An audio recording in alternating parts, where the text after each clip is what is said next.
Continuando aqui o nosso histórico, Plínio II, 2379 d.C., foi o contemporâneo de Dioscórides, publicou História Natural, uma enciclopédia composta de 37 livros, dos quais 16 eram dedicados às plantas. Abordou as plantas apenas do ponto de vista utilitário, de utilização principalmente para medicamentos, e descreveu as árvores, as culturas agrícolas, as plantas ornamentais e, por fim, as silvestres.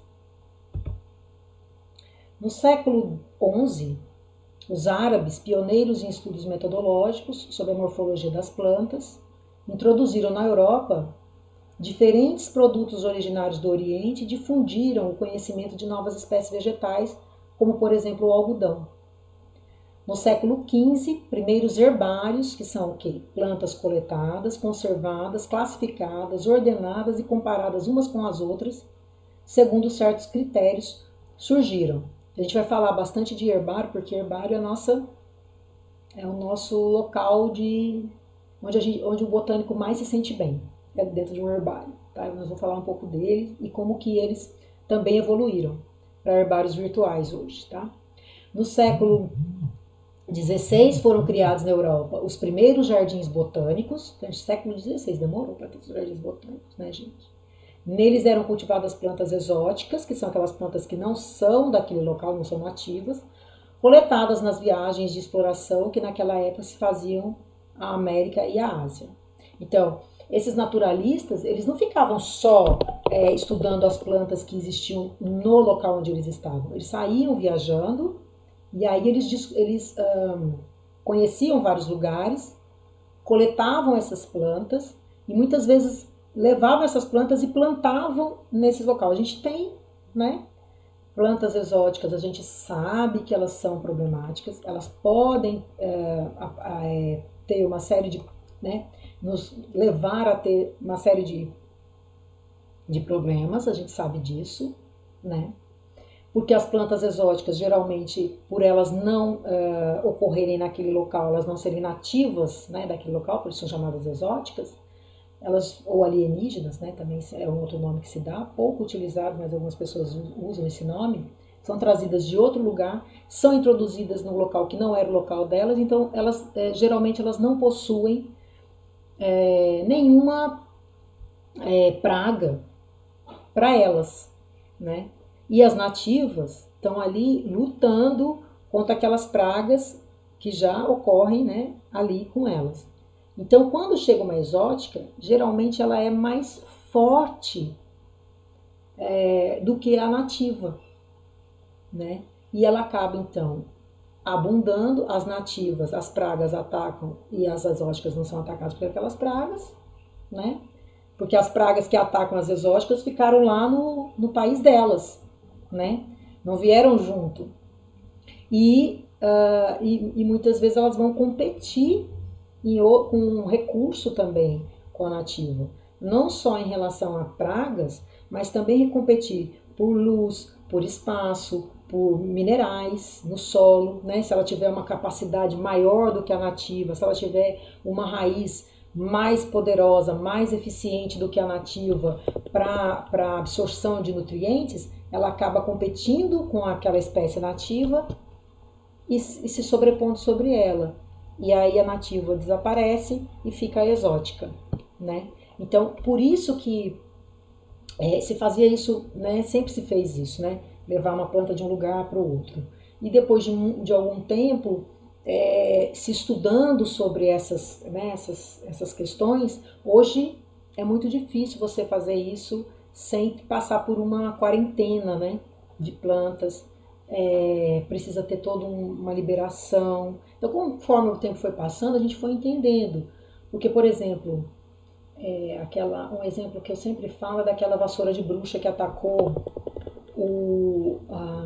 Ilhéus, na plantação de cacau.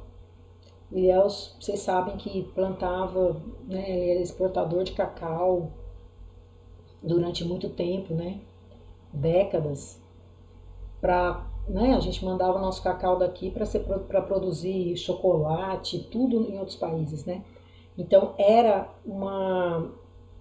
dali que se saía todo o sustento daquela região de Ilhéus, na Bahia, né? E aí, em função da vassoura de bruxa, que é um fungo, ela acabou atacando a plantação de cacau e eles tiveram perdas desse cacau e arrasou com a plantação de cacau de Ilhéus, né? Então, assim, foi devastador. E, ao que tudo indica, foi trazido, né? Foi trazido esse fungo. Ele não era daquele local.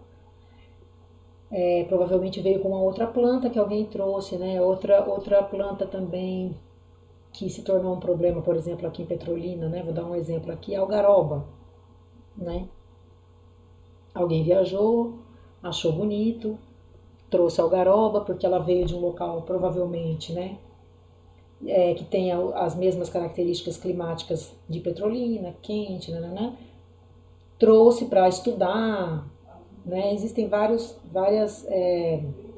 lendas em relação às algarobas, né? Quem foi que trouxe, né? Tal.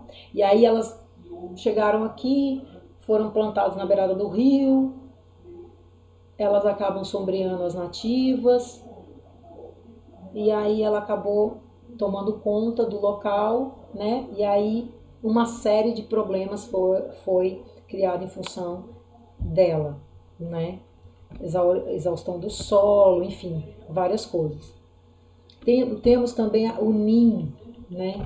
O NIM também foi trazido de um lugar para cá, né? Existem algumas lendas, umas teorias. Porque como ele é um inseticida natural, e como aqui a gente tinha muita muriçoca, não sei o quê, alguém viajou, né? Algum pesquisador, parece, não sei se foi a algaroba ou se foi as tamareiras ou se foi o NIM. Eu sei que alguém viajou para algum lugar, acho que para a Índia, né? Porque acho que o NIM é da Índia, se eu não me engano. E lá tem mais ou menos o mesmo clima daqui. E viram que ela tinha esse potencial inseticida natural, né? E trouxeram e plantaram. Mas ela é um problema, porque como ela é um inseticida natural, ela não mata só as muriçocas com aquele óleo essencial que é liberado por ela, mas também abelhas. E aí foi plantada uma série de NIM, tem um bairro específico onde tudo começou, parece que fizeram um cordão ali, acho que foi na Areia Branca, se eu não me engano, né? A história é essa. E fizeram um cordão de NIM ali na Areia Branca, que é um bairro daqui de Petrolina, que tinha muita muriçoca e tal, quando na verdade a gente tem que a gente cria um problema e a gente cria um problema para solucionar aquele problema a gente cria outro, né? Porque a Areia Branca hoje ela tem, né, as coisas organizadas e tudo, mas antes, como outros bairros daqui, a gente tinha esgoto a céu aberto, né? Uma série de coisas, né? O próprio desmatamento da mata ciliar na beirada do Rio São Francisco, tudo isso que na verdade a gente deveria evitar para que não tivesse muriçoca, né? Para que não tivesse muriçoca, né? A gente não deveria destruir, né, os animais, né, os hábitats dos animais que controlam essas muriçocas. Mas a partir do momento que eu destruo a mata, eu destruo o hábitat desses animais. E aí há um descontrole, porque eles não têm hábito, eles também morrem. E aí, como eles morrem, era eles que predavam as muriçocas. E aí acaba que as muriçocas tomam conta, né? Aí tem esgoto a céu aberto, lixo que não é coletado corretamente, né? A falta de educação da população. E aí, para resolver o problema, eu trago um NIM.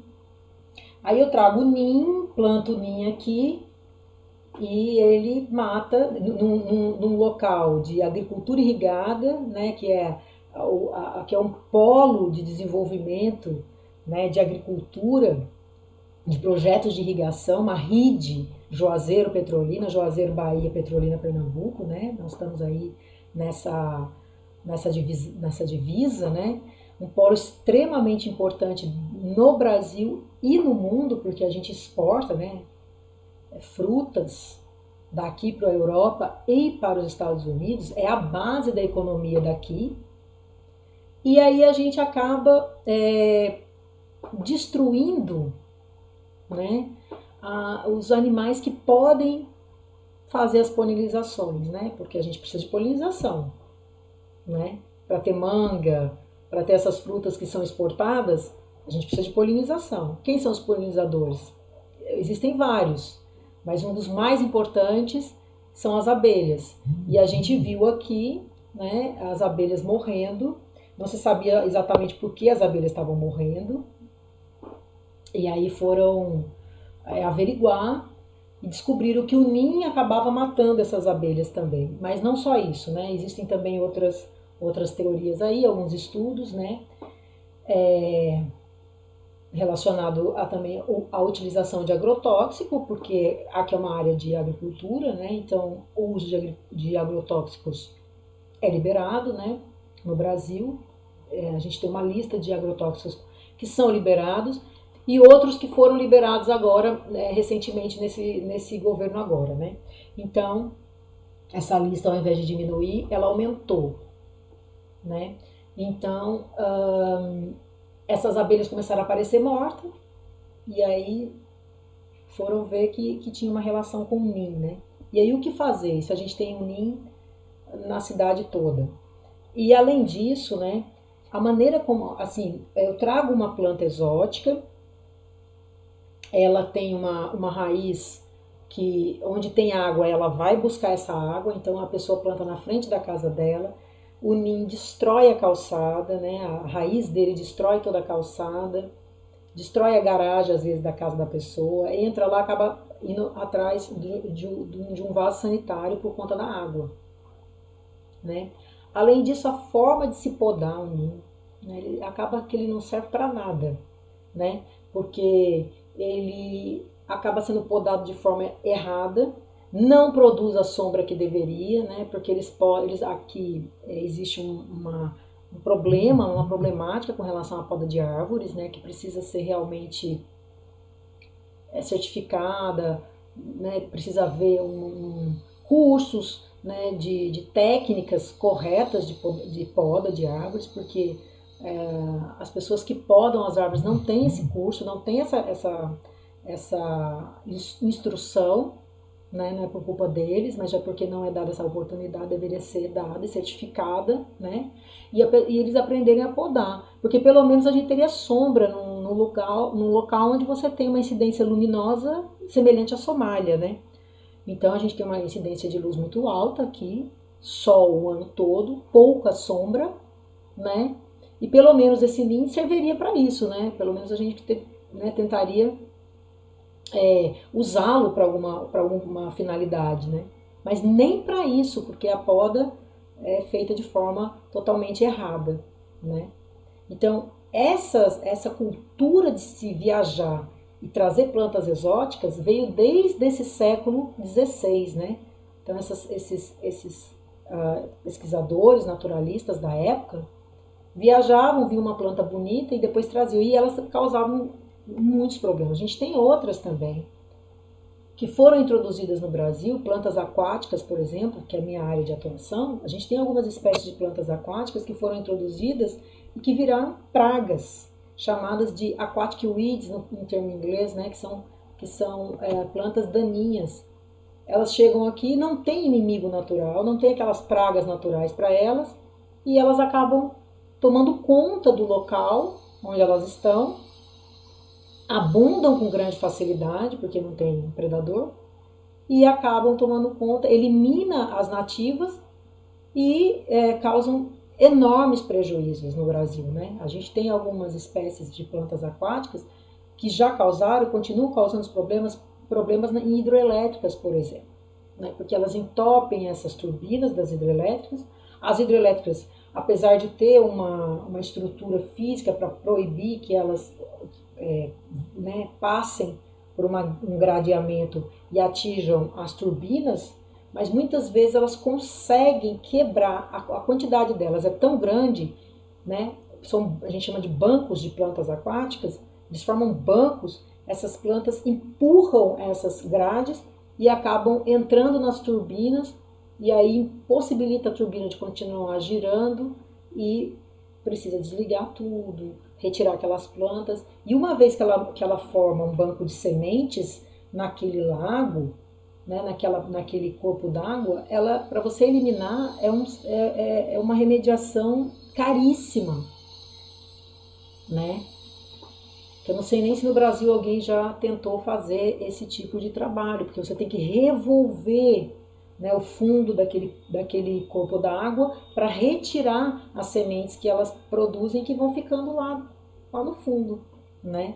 Então a gente tem problemas no Brasil com isso, em várias hidrelétricas, de plantas bonitas, que alguém achou bonita, que alguém achou a flor bonita e tal, e trouxe para cá, para o Brasil. Então, a gente tem que ter, né, vocês agora como biólogos, precisam ter essa noção de plantas exóticas, né? Isso não acontece só com plantas não, viu gente? Isso também acontece com animais, né? A gente tem peixes, por exemplo, que foram trazidos para o Brasil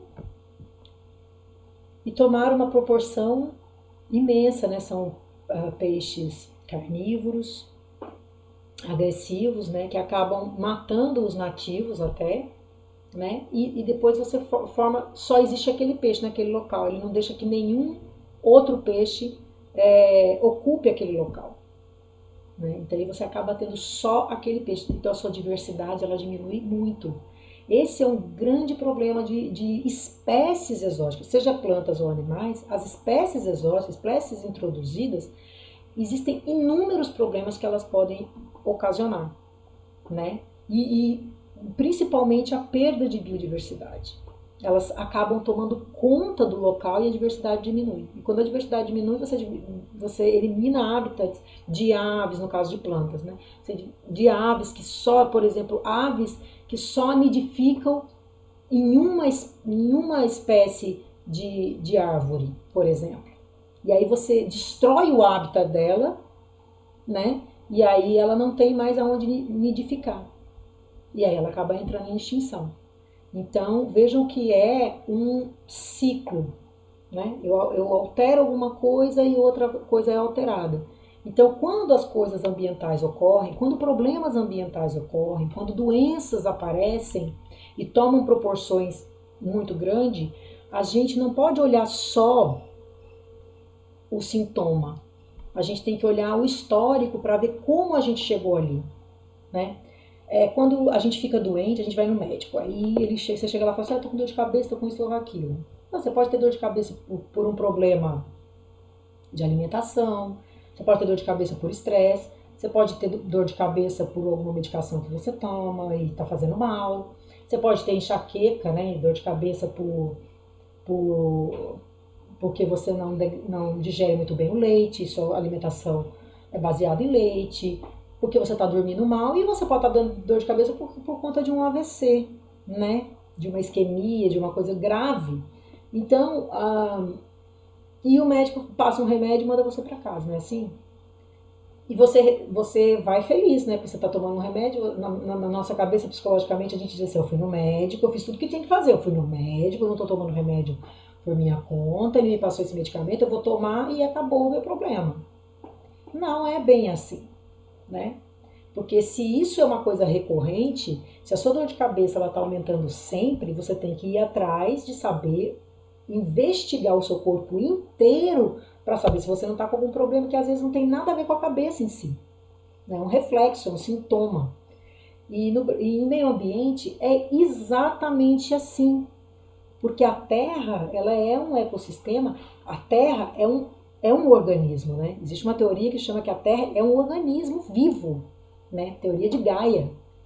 Então, se ela é um organismo vivo, e se ela está tendo um sintoma, seja lá onde for do globo terrestre, precisa se analisar o que é que está fazendo com que ela tenha aquele sintoma. E não tratar apenas o sintoma. Não tratar apenas o sintoma. Porque, às vezes, é muito além daquilo que está acontecendo e que a gente não está conseguindo ver. Então, se eu tratar só o sintoma, o problema não vai resolver. Ou então ele resolve provisoriamente, mas daqui a pouco ele aparece novamente pior ainda. Tá certo?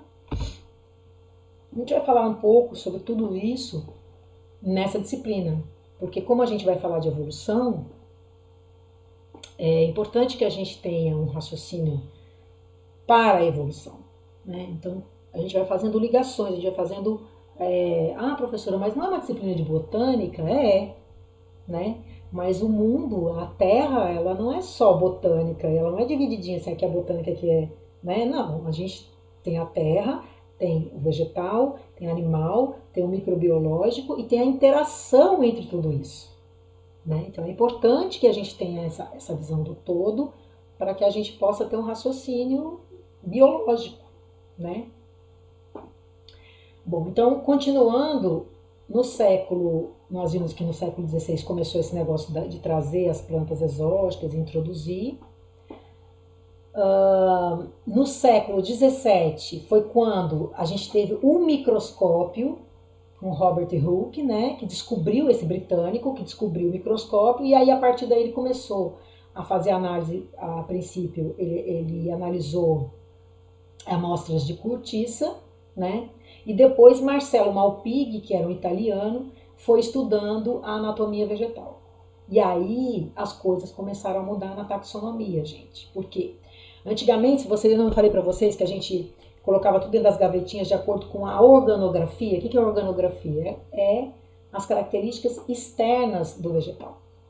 E aí, quando chegou o microscópio, no século XVII, as coisas começaram a mudar. Porque eu comecei a observar os vegetais por dentro e comecei a fazer uma certa distinção do que eu achava que era tudo igual, né? Porque eu olho a aparência externa, pode ser igual, mas quando eu vou para a aparência interna, né? Quando eu vou para a parte interna, eu percebo que não é bem assim, tá? Então, o microscópio marcou foi um divisor de águas, né? Os estudos antes da microscopia e os estudos após a microscopia. Veja como a tecnologia, né, ela pode mudar o caminho da humanidade. Tá? No século XVIII, o sueco Carl von Linné, conhecido como Linneu, propôs uma nomenclatura pela qual se atribuíam a cada espécie 2 nomes em latim. E aí criou-se o sistema binominal, ou binomial, que é o quê? Gênero e espécie, tá? Eu tenho, por exemplo, Homo sapiens, Homo gênero, sapiens epíteto, Homo sapiens espécie, tá? Vocês já aprenderam isso com Benoit, né? Em sistemática. O professor Benoit, né? Então isso veio com Linneu. Então a botânica no século XVII e XVIII ela se transformou por conta do microscópio. Então a gente passou por Hay, Jungius e depois Linneu. Mas tudo foi atribuído a Linneu. Mas na verdade todos eles contribuíram para que houvesse essa classificação nesse sistema de 2 nomes, né? De uma espécie ter o gênero e o epíteto, né?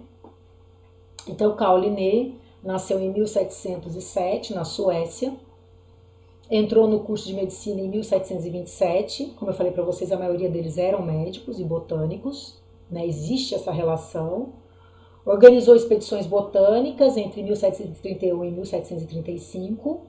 Publicou a primeira edição do sistema de classificação, que é o Sistema Naturale.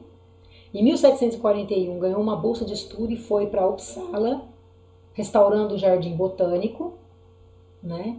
E em 1778 ele morreu e no mesmo ano ele foi fundada a Sociedade de Linneu, né? Linneana, tá certo?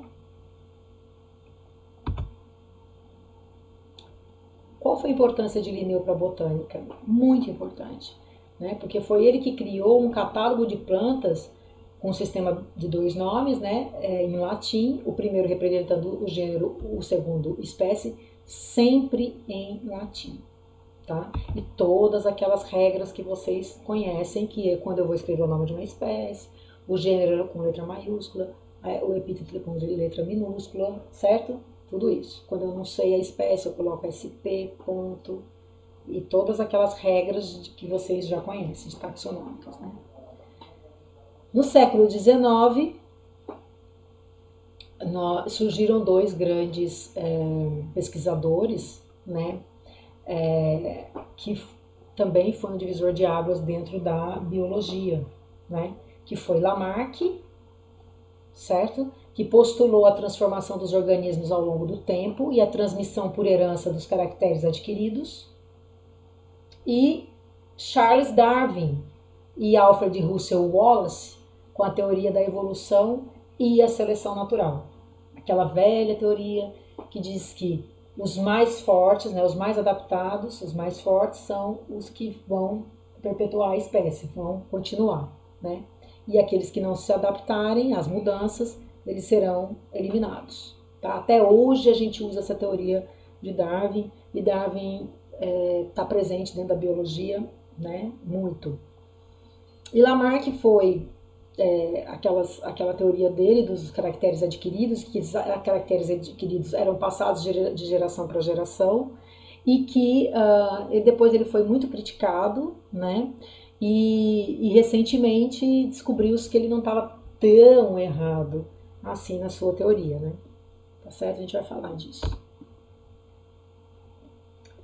Também no século XIX a gente tem Gregor Mendel, né, gente? Que é também, quando a gente vai estudar a genética, não tem como não falar dos experimentos de Mendel, né?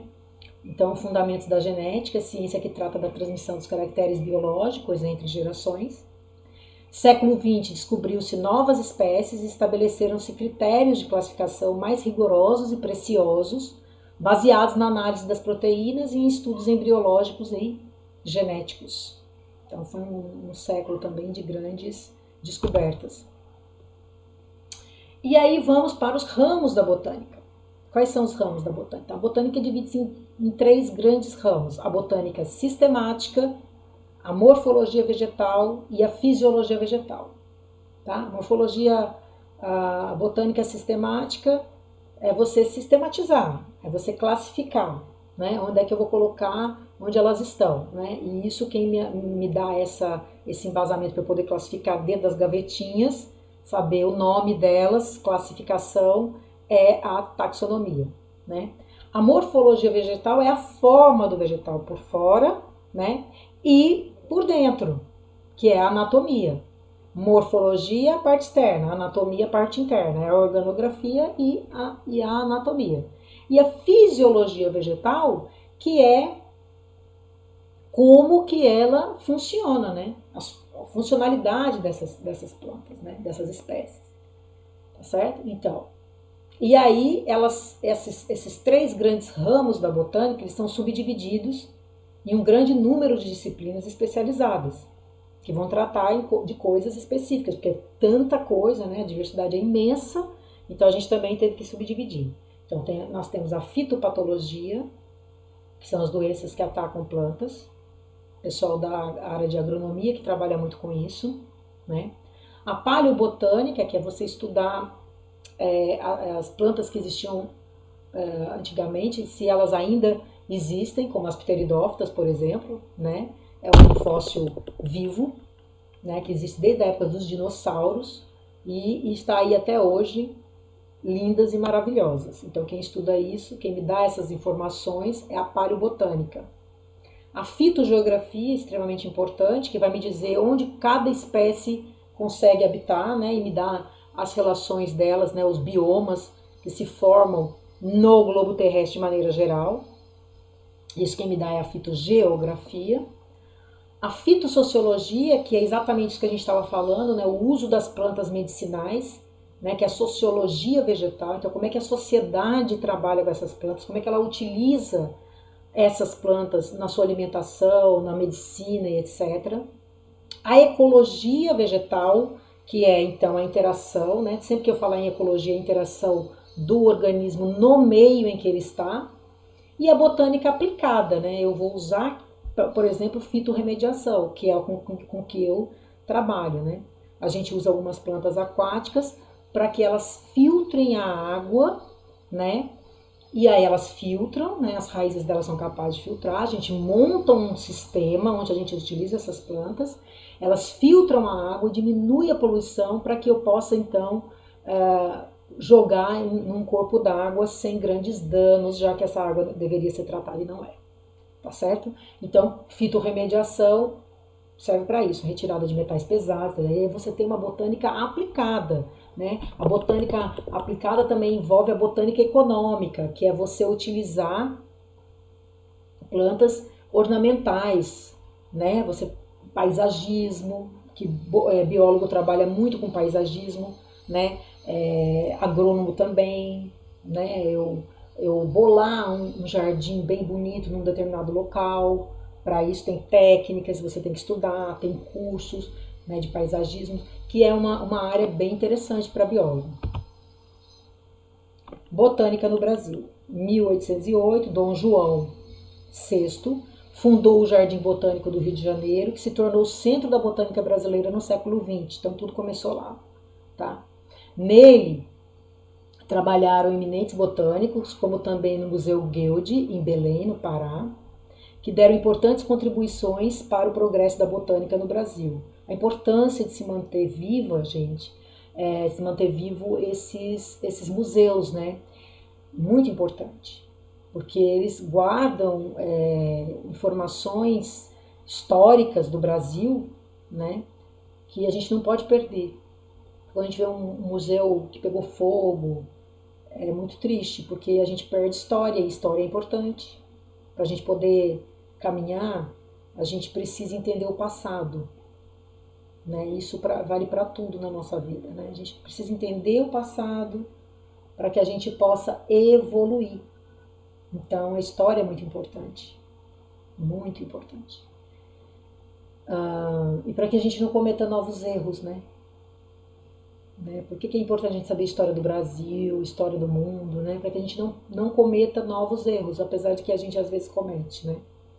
Mas o importante é que a gente saiba a história para que a gente possa falar, olha, isso já aconteceu numa outra época, o resultado não foi legal, né? Por exemplo, no início da pandemia, né, um exemplo que eu estou dando bem atual, no início da pandemia falou-se que na pandemia